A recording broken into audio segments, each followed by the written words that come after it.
बाबा साहब अम्बेडकर और किताबें। दोस्तों, बाबा साहब भीमराव अम्बेडकर का नाम तो आपने सुना ही होगा। बहुतों ने उनके बारे में पढ़ भी रखा होगा। हाँ, वही महानायक जिन्हें बचपन में छुआछूत की प्रथा के कारण कक्षा से बाहर बैठकर पढ़ना पड़ता था। 14 अप्रैल 1891 को मध्य प्रदेश के महू में जन्मा भीम, जिसे घड़े का पानी भी छूकर पीने की इजाज़त नहीं थी, आगे चलकर अपने समुदाय सहित गरीबों, वंचितों और महिलाओं का मसीहा बन गया और भीमराव अम्बेडकर कहलाया। पर भीमराव बनना इतना आसान नहीं था। इन्हें जानने के लिए समय कम पड़ जाएंगे। अम्बेडकर जिस समुदाय से आते थे और उसमें बहुत अशिक्षा और गरीबी थी। अब चूंकि अम्बेडकर के पिता भारतीय सेना की महू छावनी में सिपाही थे, वे शिक्षा की महत्ता भली भांति जानते थे और भीमराव को हमेशा पढ़ने के लिए प्रेरित करते थे। आगे ऐसा हुआ कि अम्बेडकर अपने समुदाय सहित पूरे भारत के पहले शख्स बने जिसने न्यूयॉर्क स्थित कोलंबिया विश्वविद्यालय से पढ़ाई की।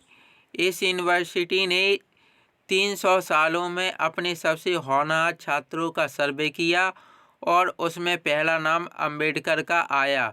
बाबा साहब ने कहा था, तुम्हारे पैरों में जूते भले ही ना हो, परंतु हाथों में किताब जरूर होनी चाहिए। बाबा साहब ने क्या कहा था? तुम्हारे पैरों में जूते भले ही ना हो, परंतु हाथों में किताब जरूर होनी चाहिए। विवाह से भीमराव अम्बेडकर बनने की प्रक्रिया में किताबों की ही महती भूमिका रही। वे सबसे बड़ा हथियार किताबों को मानते थे। उस समय आज की तरह इंटरनेट सुलभ नहीं था, गूगल नहीं था, ना ही कोई सोशल मीडिया। आज ये सभी हमें आसानी से उपलब्ध है, पर हमारे सोचने की क्षमता सिकुड़ रही है, दिमाग कमज़ोर पड़ रहा है, आँखों को नुकसान पहुँच रहा है, सिर दर्द और चिड़चिड़ापन आम समस्या बन रही हैं। किताबों का महत्व समझो। हमें मोबाइल इंटरनेट के प्रयोग को कम करना चाहिए। हमारे जीवन में किताबों की क्या भूमिका है, इसे समझते हुए भारत सरकार ने 2001 में हर वर्ष 23 अप्रैल को विश्व पुस्तक दिवस मनाने की मान्यता दी है। इस दिवस के बहाने हम किताबों से फिर से जुड़ सकें। मुझे तो आज भी पंचतंत्र की कहानियाँ रोचक लगती हैं। Ruskin bond, R.K. नारायण मेरे प्रिय लेखक हैं।